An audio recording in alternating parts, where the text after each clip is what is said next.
En une trentaine d'années, la Chine est passée d'un pays émergent à la deuxième puissance mondiale, en passe de devenir la première.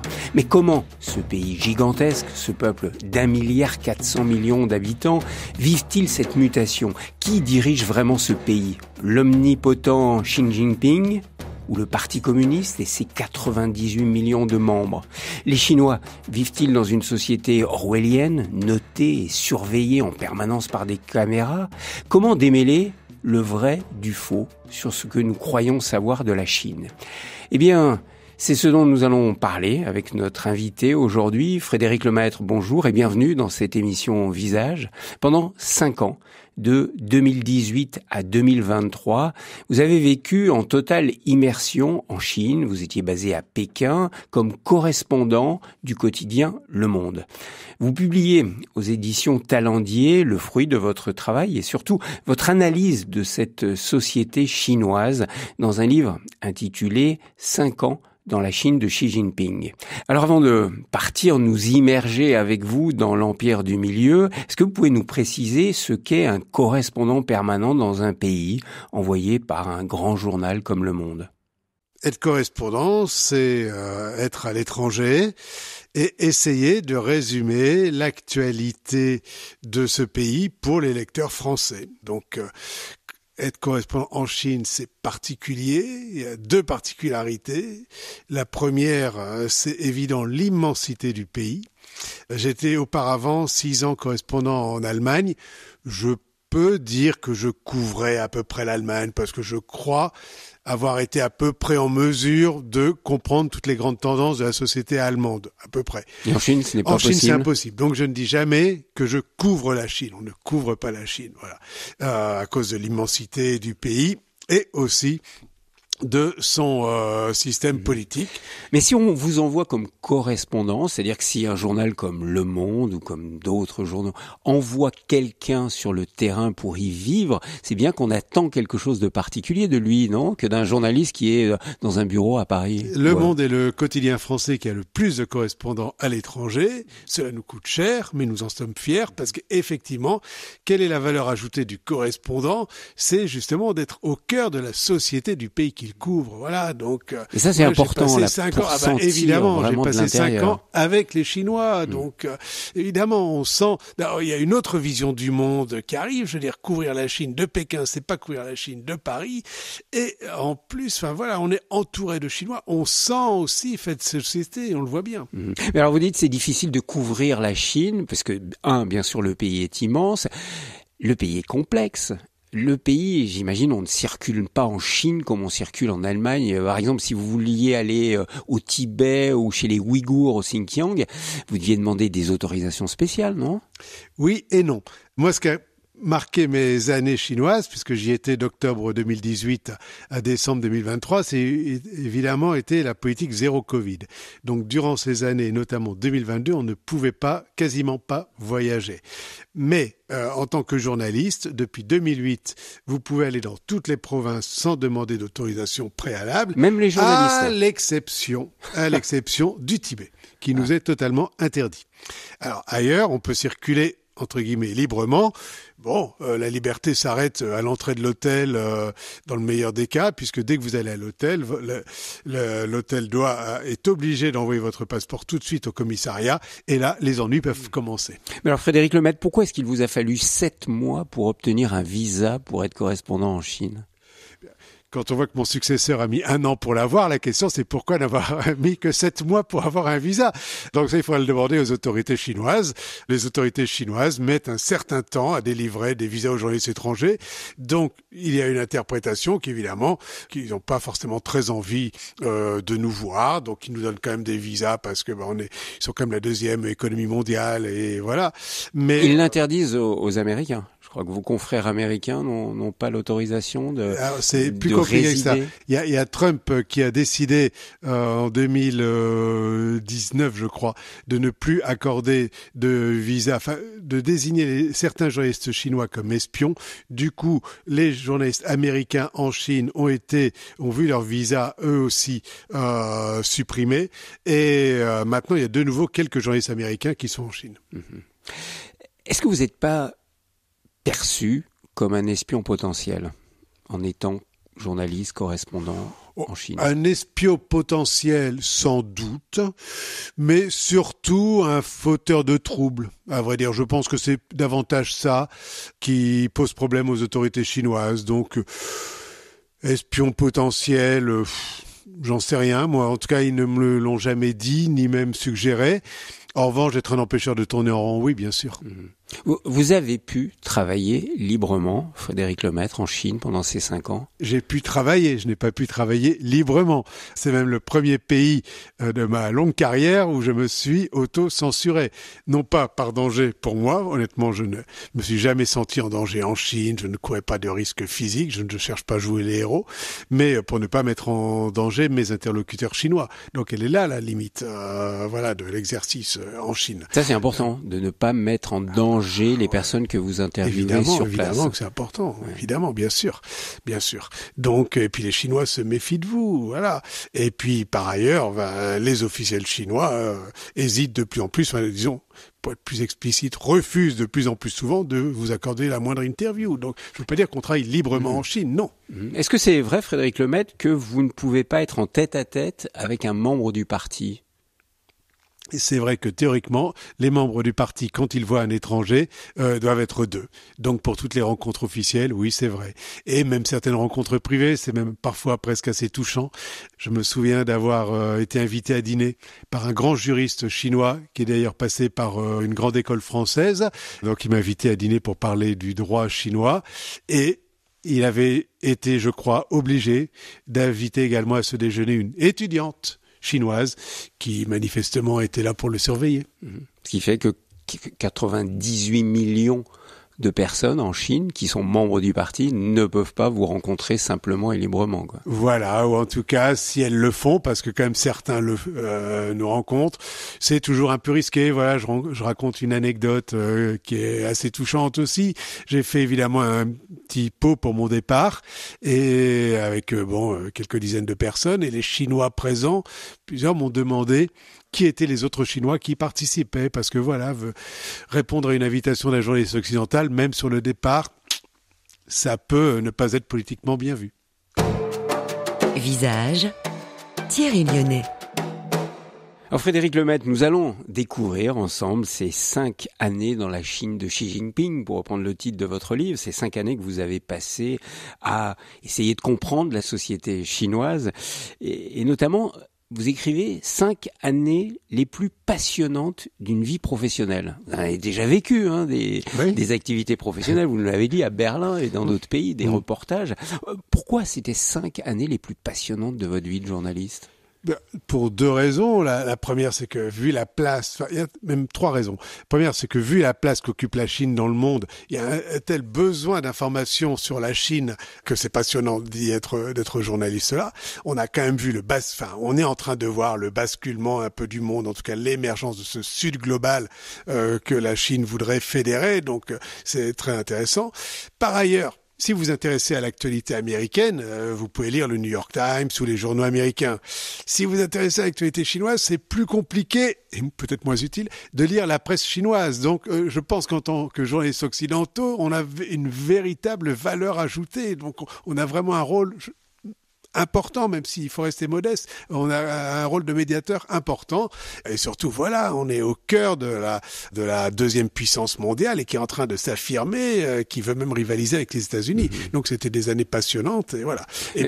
Vous utilisez le mot de basculement de la planète, vous venez de nous le dire, vous écrivez dans votre livre, vivre dans l'empire du milieu, c'est désormais jouir d'un point d'observation privilégié sur le basculement de la planète. Qu'est-ce que vous entendez par basculement de la planète en parlant de la Chine? On voit bien en tout cas que l'Occident est remis en question par de plus en plus de pays, et que les valeurs que l'on disait universelles, que l'on croyait, que l'on espérait universelles, sont de moins en moins partagées, en tout cas sont de plus en plus contestées par un certain nombre de régimes, et c'est surtout la Chine qui semble la plus légitime pour contester ces valeurs dites universelles. en raison de son succès économique, qu'elle lie à son régime politique. Donc voilà, on était persuadé jusque dans les années 2000 que la démocratie était un horizon indépassable parce que le plus efficace. On est en train de s'apercevoir que c'est pas forcément le cas. Donc c'est ce qu'on est en train de voir, même si à mon avis, les choses sont loin d'être faites. Vous dites, et ça est l'intention de votre livre, qu'il faut faire tomber les a priori ou les idées préconçues sur la Chine. Et on en a beaucoup. Hein. Je suis sûr que si on interroge les gens autour de nous, et vous avez dû le faire en souriant souvent, sur toutes ces idées que l'on a sur la Chine, et vous êtes très clair dans votre livre, vous dites non, le Parti communiste ne contrôle pas tout. Non, la Chine n'est pas une immense prison à ciel ouvert. Non, la censure n'a pas lobotomisé les Chinois. C'est vrai qu'on ne s'attend pas à ça de la part d'un journaliste du Monde qui a vécu sur place. On pense que c'est le Parti communiste qui contrôle tout en Chine. Alors qu'est-ce qui vous fait dire que non ? Parce que j'ai des tas d'exemples qui montrent que le parti ne contrôle pas tout.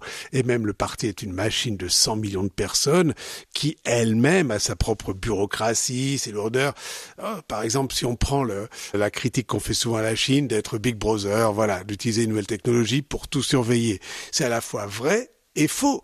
Notamment, on a vu pendant la politique zéro Covid, moi je l'ai vu, passer d'une ville à l'autre, nécessiter d'avoir un test pour montrer qu'on n'avait pas le Covid en sortant de Pékin, et tout de suite d'avoir un test pour montrer qu'on n'avait pas le Covid en arrivant dans l'autre ville, parce que les villes ne se font pas confiance. Voilà, c'est juste un petit exemple comme ça.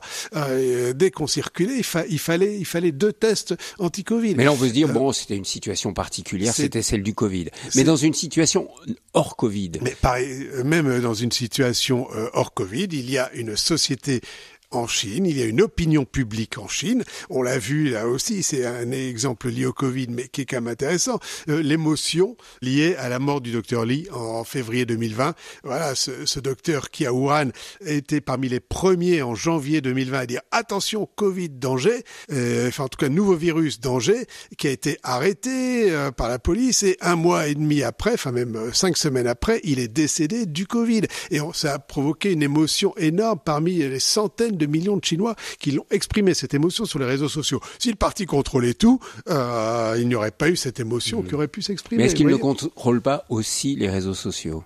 Il contrôle les réseaux sociaux, mais je pense que la censure fait un autre travail qu'être censurée, elle étudie ce qu'elle censure. Et donc, je pense que pour l'opinion, pour le pouvoir chinois, la censure lui permet aussi de voir ce qui est important et il laisse passer certaines revendications, certaines colères, parce qu'il sait que c'est important. Et voilà, il faut savoir aussi gérer la cocotte minute qui est une opinion publique d'1,3 milliard de personnes. Mais alors, autre idée que nous avons tous, idée préconçue peut-être, nous allons le voir avec vous, c'est que c'est l'homme fort qui dirige le pays, c'est Xi Jinping, qui est l'homme numéro 1 du Parti communiste, secrétaire général du Parti communiste, président de la Chine, et c'est lui qui dirige tout. Ça aussi, c'est une idée fausse ? Ce n'est pas Xi Jinping qui dirige toute la Chine ?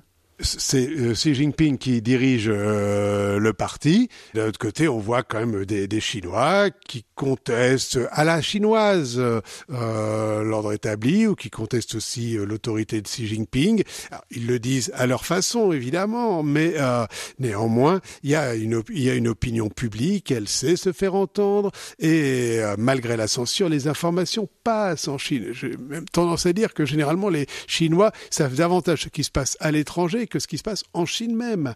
Donc, vous voulez dire que les Chinois peuvent se plaindre, peuvent râler, peuvent critiquer, et ça remonte en haut du parti ? Tant qu'ils ne remettent pas en cause le parti lui-même, je pense que les Chinois ont une certaine latitude pour se plaindre de problèmes locaux.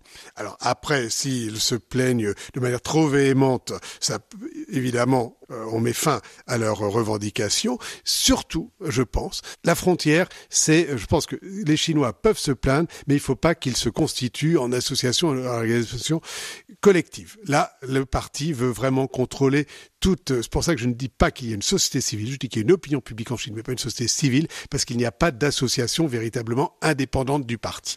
Donc voilà, les gens peuvent se plaindre, mais plutôt à titre individuellement. Individuel comment est-ce qu'ils ou peuvent de manière peser... informelle. Je veux dire, si on dit tous qu'on est triste de la mort du docteur Li, ça peut aller. Il ne faut pas qu'on fasse une association des amis du docteur Li. Voilà. Mais alors, qui dirige vraiment la Chine ? Parce que en vous lisant, et puis quand on regarde l'organisation, il y a ce fameux Parti communiste chinois qui est énorme, enfin 98 millions de membres. Il y a Xi Jinping qui est le numéro 1. Il y a les membres du comité permanent du bureau politique du parti. Donc là, c'est les 7 membres les plus proches de Xi Jinping, tous des hommes. Il y a les 24 membres du bureau politique, tous des hommes. C'est eux qui dirigent vraiment la Chine ?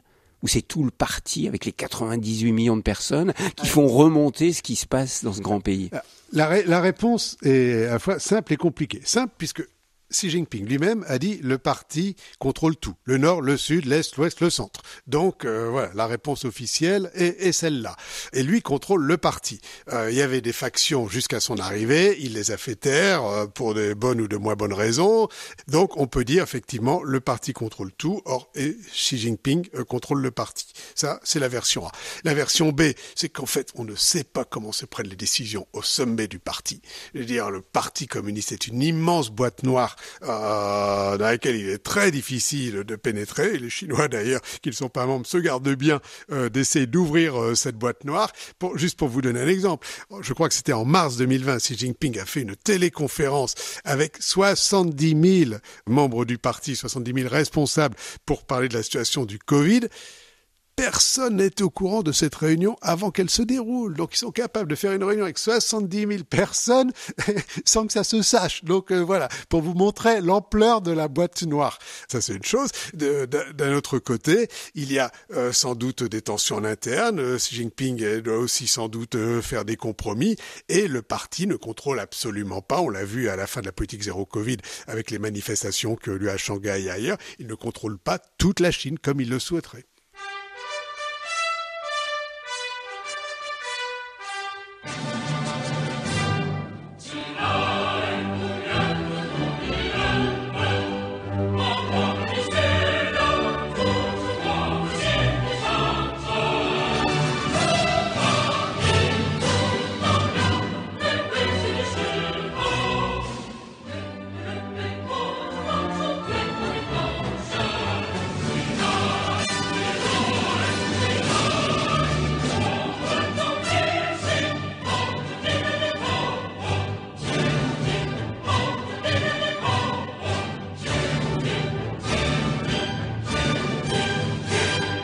Alors Frédéric Lemaître, est-ce que c'est pas frustrant pour le correspondant du journal Le Monde que vous avez été pendant 5 ans de se dire que finalement ce parti, c'est une énorme boîte noire dans laquelle finalement je ne saurais rien, hein ? Quand on est journaliste, on est curieux, on a envie de rentrer dans cette boîte noire. Comment vous avez vécu ça ? Oui, évidemment, c'est frustrant, mais on essaye quand même. C'est pour ça je vous ai dit tout à l'heure qu'on passait parfois pour des fauteurs de troupes, c'est que on ne respecte pas, nous, forcément, les règles du jeu établies par le Parti communiste et on cherche à avoir des informations. C'est bête, mais c'est comme ça. Pour le parti, l'information ne peut être que descendante. C'est lui qui dit ce qu'il veut dire. Ce n'est que de la communication descendante. Pour nous, c'est l'inverse, hein. On cherche aussi à avoir l'information, donc on essaye de... Alors, comment vous avez fait ? Comment on a fait on essaye de discuter avec le maximum de gens, les gens les mieux introduits possibles. On regarde aussi ce que disent les experts, tant en Chine qu'à l'étranger. Et voilà, on essaye de s'approcher le plus près possible du lion, mais on sait qu'on rentre jamais dans la cage, quoi. Voilà. Donc, le lion, c'est Xi Jinping. Vous avez rêvé de l'interviewer, vous ne l'avez jamais interviewé. De toute façon, on l'interviewe pas, Xi Jinping ? Xi Jinping n'a jamais donné d'interview, même aux médias chinois, depuis son arrivée au pouvoir en 2012. Donc, non, on n'interviewe pas l'empereur. Donc, voilà, c'est intéressant ça, parce que c'est ce que faisait l'empereur. Il vivait dans la cité interdite, on ne l'approchait pas, voire même à une certaine époque, on ne le voyait pas. Xi Jinping est un peu comme l'empereur. Carrément, oui. D'ailleurs, même, c'est marrant. Enfin, il n'est pas le seul dirigeant comme ça. Par exemple, on ne le touche pas. On ne voit jamais de Chinois le toucher. À chaque fois qu'il rentre dans une pièce, il y a les autres membres du comité permanent qui sont derrière lui, toujours, et voilà. Non, évidemment, il est en toit d'une bulle. Ce qui me fait d'ailleurs dire que, contrairement à ce qu'on pense, Xi Jinping n'est pas forcément l'homme le mieux informé du pays, comme on le pense généralement le dictateur. Je pense que parfois, à certains points de vue, il est l'un des moins bien informés du pays. Mais vous dites dans votre livre que les membres du parti vivent un peu dans une bulle, qu'ils ne sont pas complètement en contact avec la réalité de la vie quotidienne. Ça dépend, parce que sur les 100 millions de membres, vous en en avait qui dans les entreprises, voilà, on sait même pas qu'ils sont membres du parti. Là, je parlais des dirigeants. Je pensais notamment à des responsables de province qui vivent effectivement dans leur bulle. Bon, il faut dire aussi que les provinces, c'est 50 à 60 millions d'habitants, hein, donc c'est grand comme un pays de taille moyenne. Et voilà, ces types-là, quand ils se déplacent dans la capitale de la province, nous, on bloque les rues sur leur passage, ils ont droit à des ascenseurs privés, etc. Généralement, ils habitent dans des casernes ou dans des résidences officielles, donc ils ne sont pas en fait au contact du chinois moyen. Non, ça, absolument. Et comment on devient membre du parti ? Ah, c'est très compliqué. Et qui devient membre du parti ? Il ne suffit pas de le demander, il faut que ce soit accepté. Le meilleur exemple encore est notre ami Xi Jinping, qui a attendu 9 fois il a postulé pour être membre du parti dans les années 70. On lui a dit non, parce que ton père a trahi Mao, donc il n'en est pas question. Et ce n'est qu'à la 10e tentative que Xi Jinping a réussi à devenir membre du parti, c'est vous dire. Alors maintenant, les choses sont un peu plus simples que dans les années 70. Néanmoins, être membre du parti est un parcours du combattant. Il faut d'ailleurs maintenant il vaut mieux être diplômé et avoir été parmi les meilleurs élèves de son école, de son lycée, de son université. Et là, on vous approche, on vous demande si vous voulez l'être. Vous avez plutôt intérêt à dire oui. Donc, vous dites, bah oui, pourquoi pas. Et là, on fait une enquête sur vous, on fait une enquête sur votre famille. Vous avez des sessions de formation. Enfin, c'est un processus qui dure 2 à 3 ans. Vous avez dit, Frédéric Lemaître, dans votre livre, 5 ans dans la Chine de Xi Jinping, qu'il y a une question que vous avez rêvé de poser à Xi Jinping. Oui. Ce serait, y a-t-il un apport de l'Occident à la Chine qui soit positif ? Pourquoi ce serait cette question-là que vous auriez aimé poser à Xi Jinping ? Exactement. Et bon, donc, comme vous avez compris, je n'ai pas posé cette question à Xi Jinping puisque je n'ai jamais posé de question à Xi Jinping, puisque personne ne pose jamais de questions à Xi Jinping. Mais pourquoi vous auriez posé cette question ? Voilà, vous posez celle-là parce que, justement, il y a une telle rhétorique maintenant anti-occidentale au sein du Parti communiste et notamment dans les discours de Xi Jinping qu'on a envie de lui demander, j'avais envie de lui poser cette question. Et donc, je ne lui ai pas posé, mais comme je le raconte dans le livre, je l'ai quand même posé à quelqu'un qui, indirectement, à une personne qui était responsable de la propagande, c'est-à-dire responsable de l'office de communication du gouvernement chinois. Et elle, tout de suite, elle m'a dit, ah bah si, Karl Marx. Et j'ai attendu la suite, il n'y a pas eu de suite. Donc voilà, il y a eu un apport occidental à la Chine, selon les dirigeants communistes, c'est Karl Marx. Et à part ça, rien d'autre. J'attends, elle a terminé là sa phrase. Donc, Mais est-ce que ça veut dire que, encore aujourd'hui, au XXIe siècle, les Chinois ont une rancune envers les Occidentaux, et notamment suite à ce qu'on appelle l'humiliation des traités inégaux ? Est-ce qu'il faut relire vraiment l'histoire pour comprendre ce qui se passe aujourd'hui ? Sais pas, parce que justement, il y a un chapitre de mon livre qui est là-dessus. Je pense que cet anti-occidentalisme des élites chinoises, qui ne leur empêche pas d'ailleurs de mettre leurs enfants à l'être dans les universités américaines, je ferme la parenthèse, mais quand même cet anti-occidentalisme, c'est à mon avis une des différences entre l'élite communiste et la population. Je pense que les Chinois ne sont pas anti-occidentaux. Il y en a des dizaines de milliers qui vivent, de millions même qui vivent aux États-Unis, en Australie, enfin bref, ailleurs, y compris en France. Donc il n'y a pas, je pense, d'anti-occidentalisme de la Chine, des Chinois. En revanche, c'est vrai qu'on a, nous, tendance à sous-estimer ce fameux siècle de l'humiliation, alors qui est exploité politiquement par le parti, qui ne cesse de mettre en avant les 100 ans, grosso modo, 1848, 1949, de l'humiliation des Anglais, des Français, et des Japonais, on ne dit pas assez, et des Russes. Et aussi des Russes. Alors, mais ceux-là, la propagande les oublie actuellement. Donc, c'est évident que ça a été exploité par le parti. Néanmoins, c'est vrai que ça reste, je pense, présent. Par exemple, je ne peux pas le prouver, mais les États-Unis accusent aujourd'hui la Chine de favoriser l'exportation de fentanyl et donc de favoriser la consommation de ce qui est devenu une drogue aux États-Unis. J'ai quand même du mal à croire que pour les Chinois, c'est pas un peu la revanche de la guerre de l'opium. Je veux dire, c'est vrai qu'au 19e siècle, on a quand même fait la guerre à la Chine pour l'obliger à acheter l'opium anglais. Donc, et c'est vrai, obliger les Chinois à se droguer, il faut quand même le dire, c'est vrai. Donc, Bon, est-ce que ce qu'on vit là, c'est pas un espèce de retour de bâton? En tout cas, c'est une interprétation possible et je pense que, elle est loin d'être la plus absurde. Alors, vous nous avez dit il y a un instant, Frédéric Lemaitre, que beaucoup de Chinois envoient leurs enfants faire des études aux États-Unis, en Australie, à Singapour, qui est aussi un modèle pour les Chinois.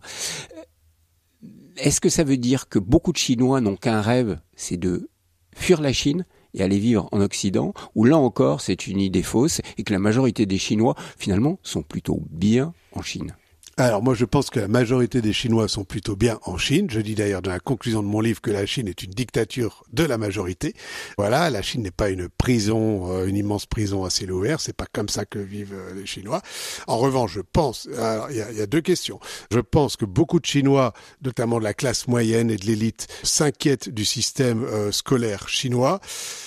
Alors, comme dans beaucoup de pays d'Asie, d'ailleurs c'est la même chose en Corée du Sud et au Japon, il y a un tel stress sur les enfants et sur les familles que c'est vraiment difficile à vivre pour les familles, et c'est une des raisons pour lesquelles les familles asiatiques, et pas seulement chinoises, veulent que leurs enfants aillent en Occident. Par ailleurs, il y a un phénomène typiquement chinois qui est aussi maintenant la pensée de Xi Jinping qu'on apprend dès l'école maternelle aux enfants. Et ça, il y a quand même des Chinois qui disent non, là c'est trop, quoi. À la fois le stress des études plus maintenant le bourrage de crâne. Là, je veux autre chose pour mon enfant. Donc, voilà. Mais ils veulent que leurs enfants aillent étudier aux États-Unis et reviennent. Mais reviennent. Oui, c'est ça. Je pense que la plupart, rêvent de faire des allers-retours. Et voilà, il y en a qui partent évidemment, mais beaucoup reviennent. On le voit bien parmi les étudiants qui sont aux États-Unis ailleurs, une grande partie reviennent en Chine pour diverses raisons, parce qu'ils sont pas forcément très bien accueillis d'ailleurs en Occident, et parce que malgré le ralentissement de la croissance, ils pensent qu'il y a quand même des opportunités en Chine. Voilà, c'est quand même pas la Corée du Nord. Si vous n'êtes pas dans la politique, si vous n'êtes pas un militant, si vous vous intéressez pas particulièrement à l'histoire, évidemment, si vous êtes spécialisé dans les sciences humaines, je pense qu'il vaut mieux vivre en Occident. Mais si vous êtes ingénieur, si vous êtes scientifique, etc., vous avez des belles opportunités de carrière qui s'ouvrent à vous en Chine. Est-ce qu'on peut dire que les Chinois sont des nationalistes? Dans un pays d'1,3 milliard, moi, finalement, il y a une idée qui ressort de ce livre, c'est que toute idée simple sur la Chine est fausse. Donc, du coup, je ne peux pas dire les Chinois sont nationalistes. Je ne peux pas dire non plus que les Chinois ne sont pas nationalistes. Je pense qu'il y a de tout. Et de fait, je vois que même des Chinois qui critiquent leur pays n'apprécient pas que des Occidentaux fassent les critiques qu'eux-mêmes seraient susceptibles de faire. C'est ça, eux peuvent critiquer, mais pas nous, on est rarement jugés légitimes pour le faire. Et donc, je pense qu'il y a un certain nationalisme chinois, oui. Visage RCF. Alors j'aimerais bien sûr, Frédéric Lemaitre, qu'on parle un instant des relations avec les États-Unis, puisque ce que l'on entend dire de plus en plus souvent, c'est qu'il y a une compétition, une guerre économique entre la Chine et les États-Unis, une rivalité technologique. Qu'est-ce qu'il en est exactement, vous qui avez vécu 5 ans en Chine? Ah ben oui, c'est évident qu'il y a un rapport d'amour-haine avec les États-Unis, voilà, que pour la Chine, la vraie puissance, avec laquelle ils sont en compétition, voire en rivalité, c'est les États-Unis. L'Europe passe vraiment derrière. Nous sommes les laquais des Américains, selon une des expressions parfois en vogue encore à Pékin. Ils nous voient comme ça, comme les laquais des Américains. Ça dépend, ils le disent de temps en temps, mais par contre, quand ils veulent nous flatter en disant non, l'Europe est très importante, etc., la France aussi, vous êtes au Conseil de l'ONU. Donc c'est un peu plus subtil que ça, mais enfin, grosso modo, oui. Et ils pensent que de toute façon, on n'a pas les moyens de se défendre et que tout ce qui est en géopolitique, on fait pas le poids, absolument. Ni technologiquement. Et la France encore moins, la France seule. La France compte diplomatiquement parce qu'elle est à l'ONU. Je pense que la France ne compte pas économiquement, grosso modo. L'Allemagne compte, c'est l'inverse. L'Allemagne compte économiquement plus que politiquement. Voilà. Mais donc voilà, il y a cette rivalité avec les États-Unis. Oui, je reviens sur les États-Unis, oui. Et mais qui les fascine parce qu'il y a quand même un modèle de développement, alors qu'il n'est pas le modèle de développement américain. Mais voilà, le rival, c'est les États-Unis. Il faut arriver à la hauteur des États-Unis en 2049. C'est comme ça que c'est l'objectif. C'est l'objectif de Xi Jinping, de venir au centre, se rapprocher du centre du monde, a-t-il dit. Pour fêter le 100e anniversaire. Le 100e anniversaire du Parti communiste. voilà. 1949. Et donc oui, partout il y a une rivalité, voilà. Mais il y a quand même un soft power américain en Chine. C'est pour ça que je dirais pas que la Chine que les Chinois sont anti-occidentaux. Je veux dire, on le voit bien avec le succès de Tesla, d'Apple, même dans une moindre mesure des blockbusters d'Hollywood, etc., etc. Donc oui, mais voilà. en même temps, certaines entreprises sont interdites en Chine. Facebook est interdit. Oui, absolument. Il y a quand même la grande muraille digitale, absolument. Donc tout ce qui est Facebook, trait au Google, digital. Oui, c'est ça. Il y a un muraille. Facebook, Google, Facebook, Google, WhatsApp, évidemment. Enfin, les GAFA, Amazon aussi. Et ils s'en passent. Les Chinois ont leur propre réseau. C'est ça. C'est pour ça. Ils ont leur propre, une espèce d'immense intranet et qui est remarquablement efficace en plus. Et donc, ils vivent bien. Il y a des Chinois qui ont des VPN qui sont ces logiciels qui leur permettent de contourner la censure pour avoir accès à Google et Facebook. Mais je vois bien qu'une grande majorité des Chinois vivent dans leur univers. Comme nous, on peut se passer de WeChat. Eux, ils se passent de WhatsApp et ils se passent de Facebook. Voilà. Est-ce qu'on peut dire, Frédéric Lemaître, que les Chinois sont fiers de leur pays aujourd'hui ? Oui, je pense que les Chinois sont relativement fiers de leur pays, en tout cas de la modernisation de leur pays ces 30 dernières années, c'est évident. Je raconte dans mon livre qu'un jour, j'ai parlé avec des Chinois et une Chinoise m'a dit je ne suis pas communiste, mais j'ai beaucoup voyagé, notamment en Afrique et en Inde, et je suis bien obligé, quand on se compare, de voir que la Chine s'en sort mieux que les autres. Je veux dire, c'est vrai que ce pays est devenu extrêmement moderne, alors qu'il y a 30 ans, c'était vraiment un pays rural, quoi. Et ce que je dis aussi dans mon livre, il suffit d'aller dans un restaurant le week-end où les familles se retrouvent, et on voit le progrès entre les générations, entre les grands-parents qui font 30 cm de moins que leurs enfants, qui eux-mêmes font 20 cm de moins que les petits-enfants. Donc voilà, ça se voit. Et ça, c'est lié aussi très clairement à l'alimentation. C'est à l'alimentation. Oublier que les Chinois ont eu faim il n'y a pas si longtemps. Bien sûr. Au niveau de développement du pays, c'est clair.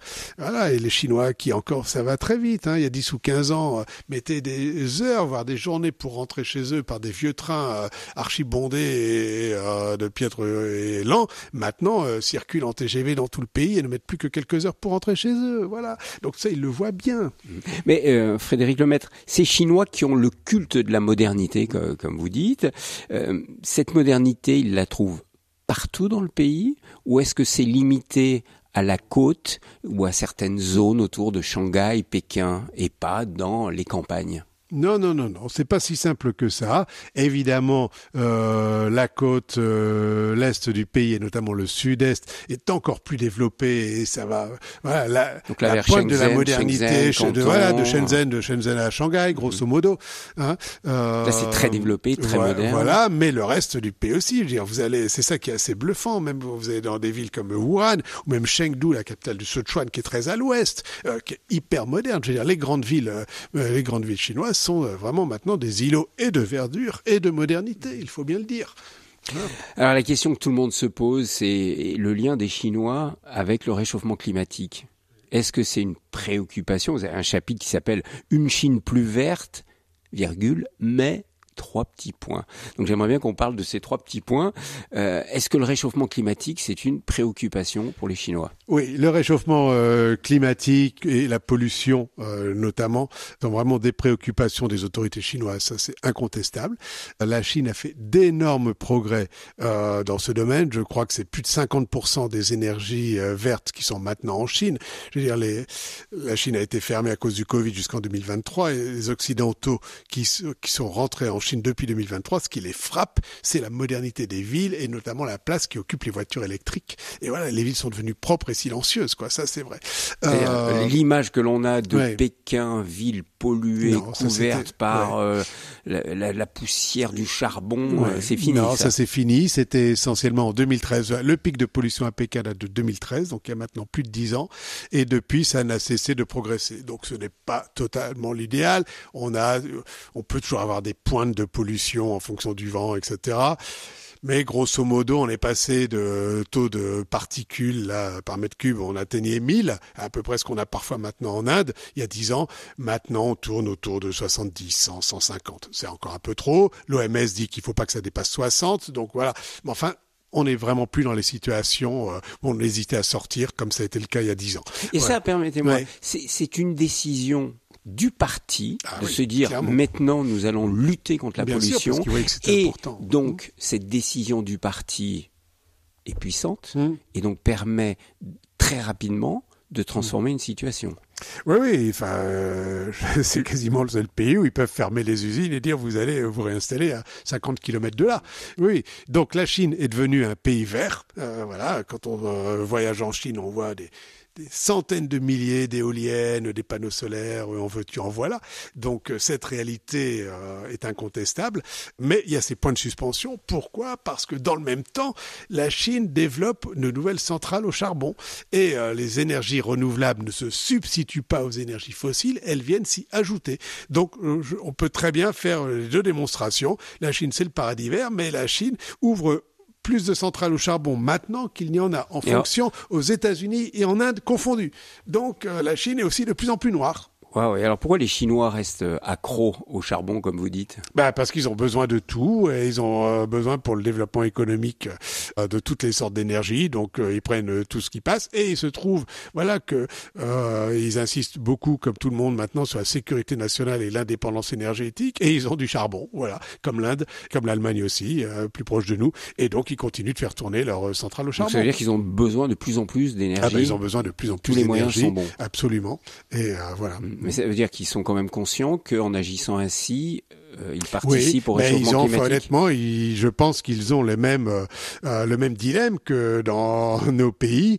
À moyen terme, on sait qu'il faut séparer du charbon et des énergies fossiles, mais le court terme l'emporte dans les décisions politiques, et parce qu'on veut éviter les coupures de courant, parce qu'on veut aussi l'indépendance énergétique, on continue d'utiliser le charbon. Enfin, franchement, la problématique n'est pas très différente de celle qu'on connaît en Europe et aux États-Unis.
Frédéric Lemaitre, j'aimerais qu'on parle de ce que vous appelez dans votre livre le mythe de l'État orwellien.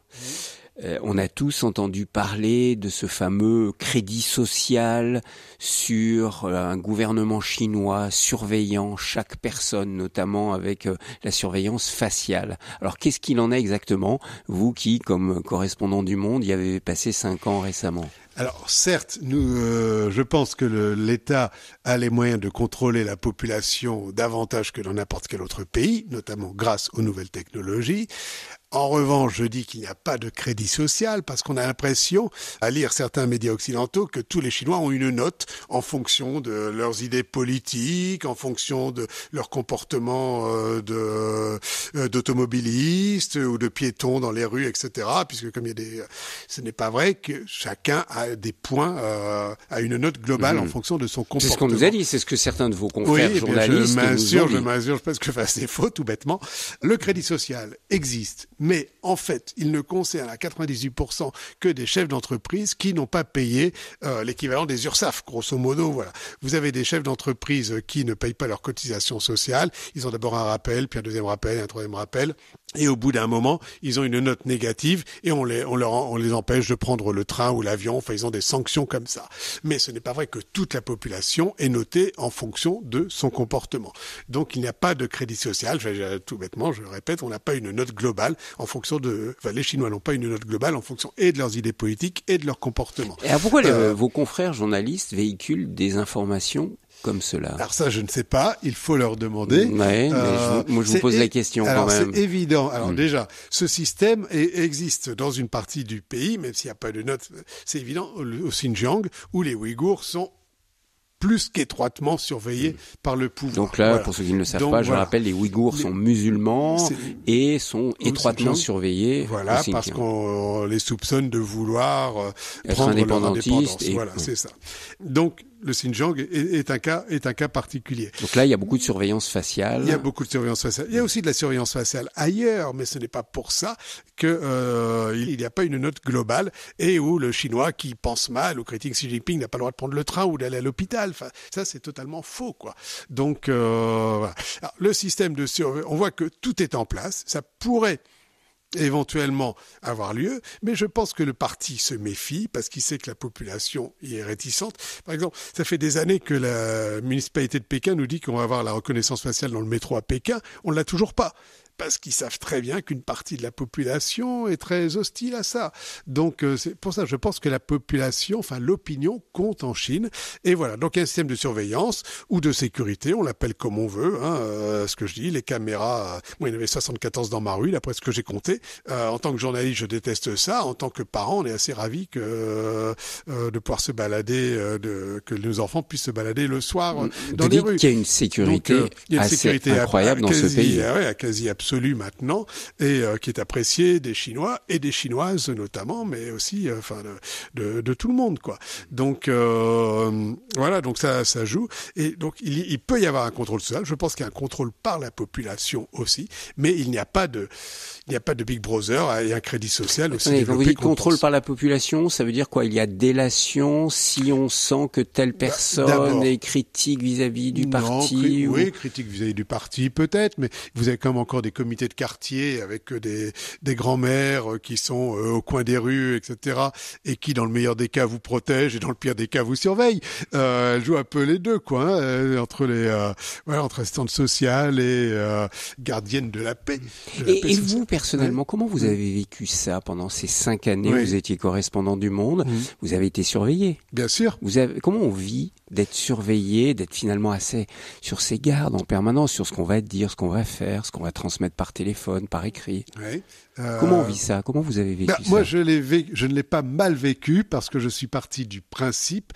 J'ai écouté la phrase de Xi Jinping. Et à partir du moment où Xi Jinping dit « le parti contrôle tout, le nord, le sud, l'est, l'ouest, le centre », je me suis dit, tout est une information pour moi. Donc, être surveillé, c'est une information. Pouvoir me déplacer, c'est une information. Ne pas pouvoir me déplacer, c'est aussi une information. Avoir un flic qui me suit, c'est une information. Voilà, quand on le prend comme ça, c'est pour ça que je dis que c'était passionnant d'être en Chine. Mais pas comment forcément on filtre ce qu'on doit transmettre, que l'on peut transmettre sur ce que l'on voit, et puis ce qu'on ne peut pas transmettre? Ça dépend de ce que vous appelez transmettre. Si c'est transmettre à Paris, je n'ai aucun problème avec ça et je ne me suis jamais auto-censuré dans mes écrits. Ça, même si ça, parfois, ça n'a pas plu au parti et si j'ai pu me faire entre guillemets, réprimandé par des responsables qui n'ont pas apprécié mes écrits, j'étais totalement libre d'envoyer, évidemment. On vous a jamais menacé de vous renvoyer?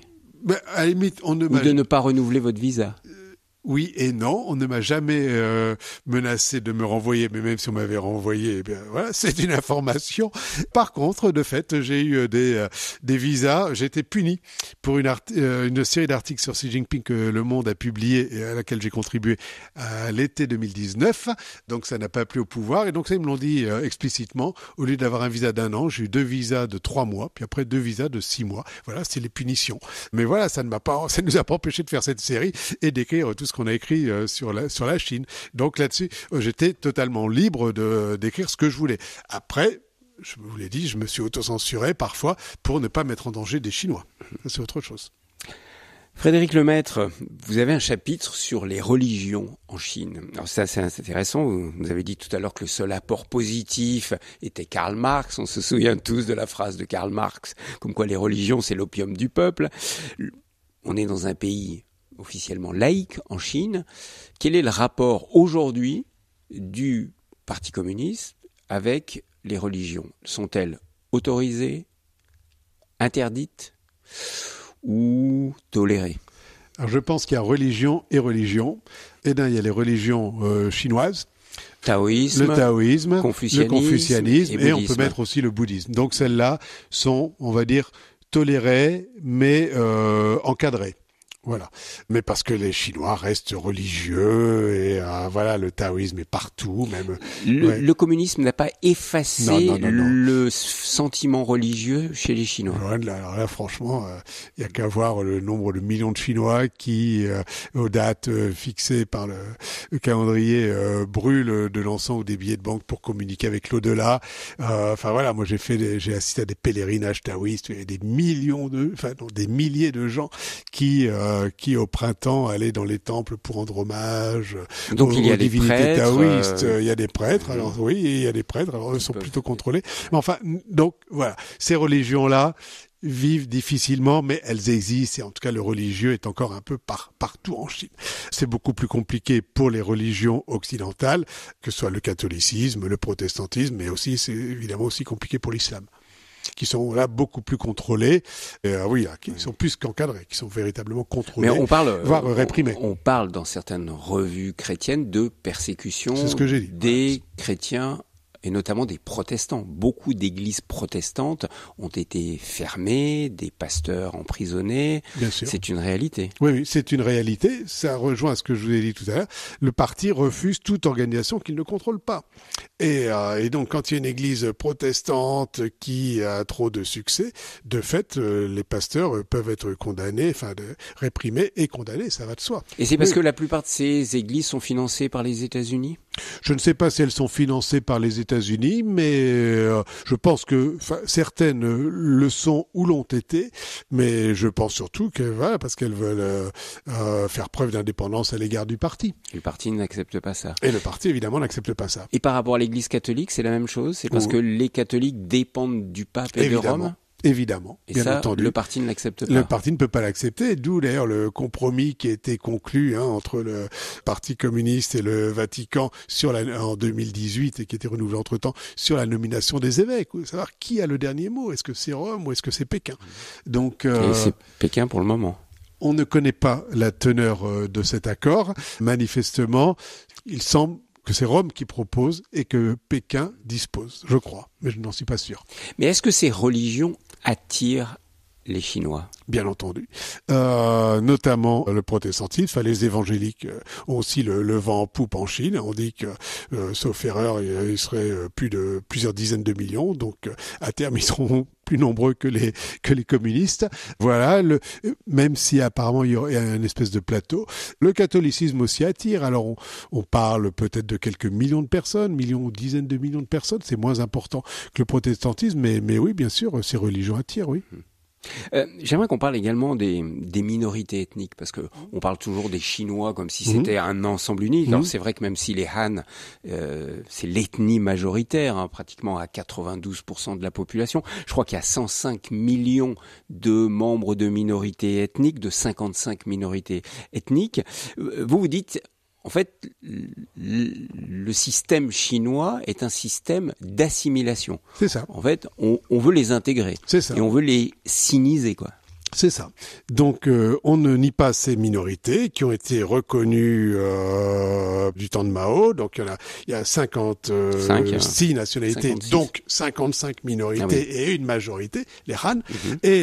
Mais de fait, ce qu'il faut, c'est non pas développer leurs caractéristiques propres, mais les assimiler à la grande nation chinoise. Et donc, on ne les tolère que de manière touristique et folklorique.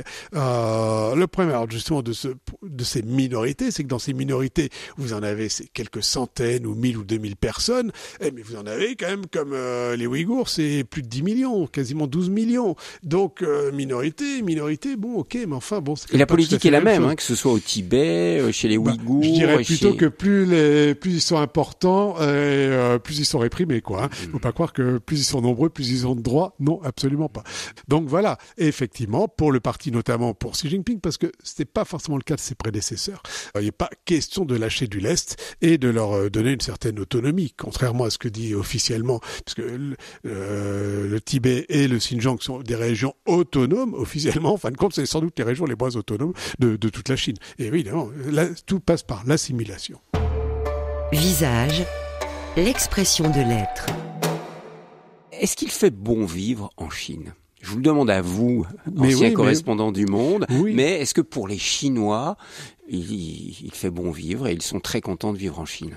Je ne sais pas s'ils sont très contents de vivre en Chine, mais je pense qu'une majorité de Chinois sont contents de vivre en Chine parce qu'ils voient comme le progrès qui a été réalisé par leur pays ces 30 dernières années. Alors certes, maintenant, la situation est un peu moins favorable que dans les années 2000. C'est vrai que la croissance ralentit.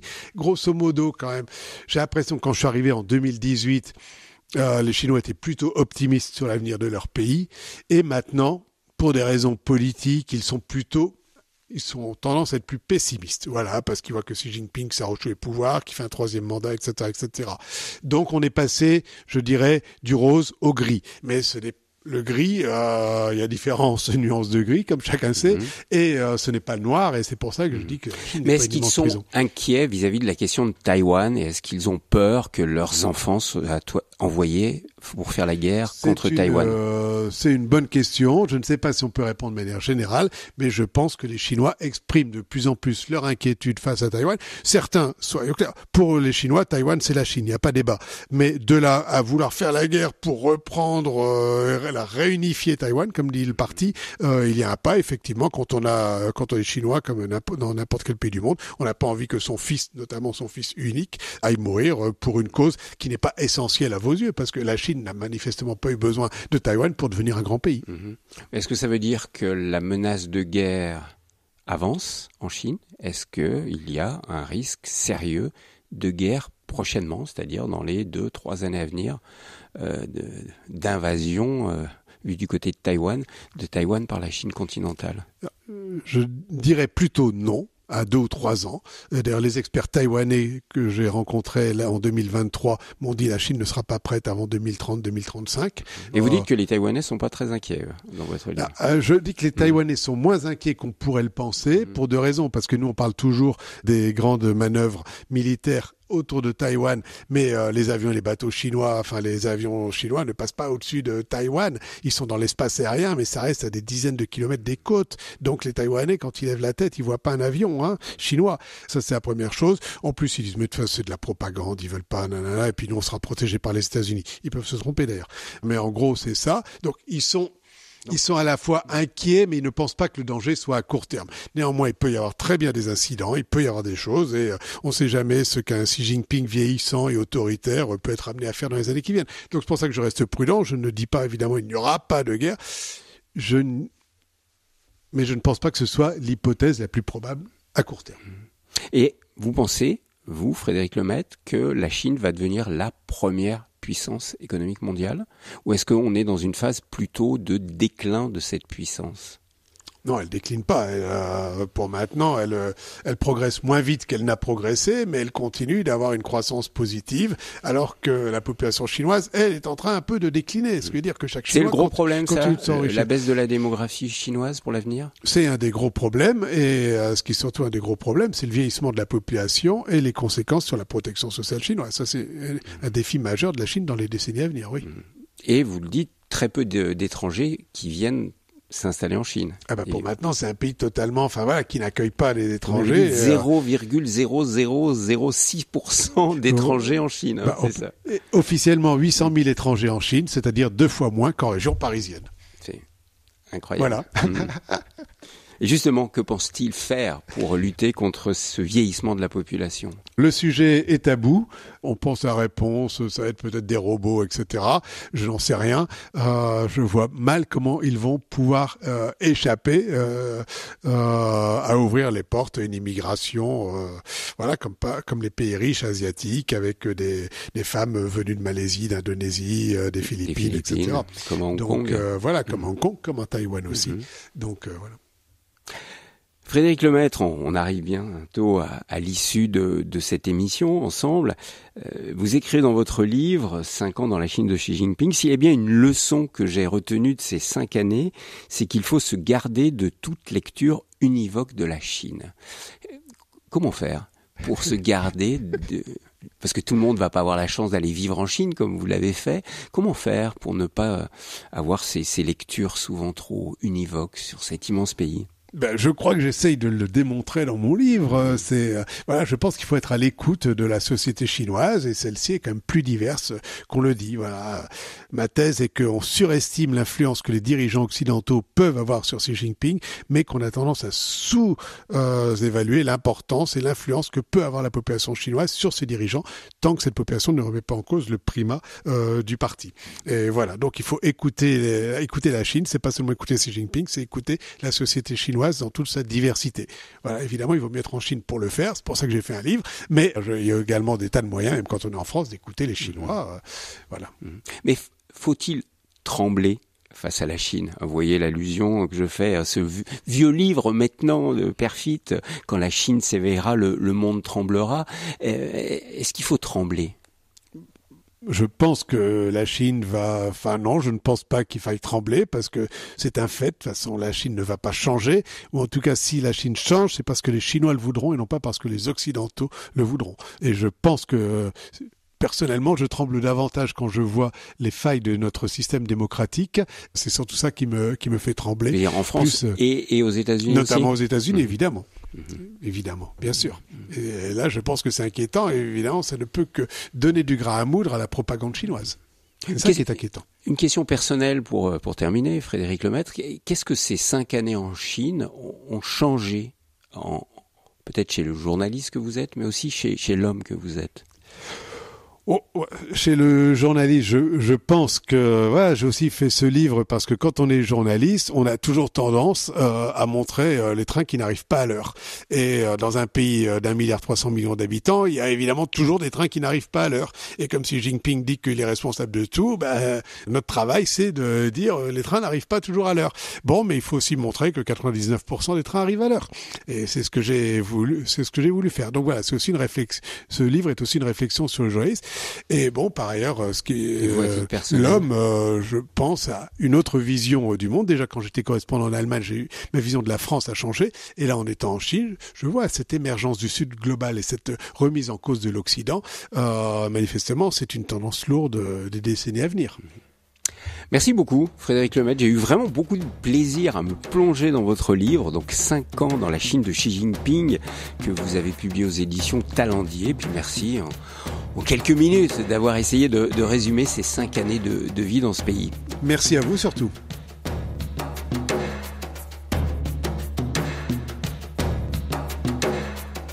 Cette émission Visage vous a été proposée par Thierry Lyonnais, réalisation technique Nathan Faure.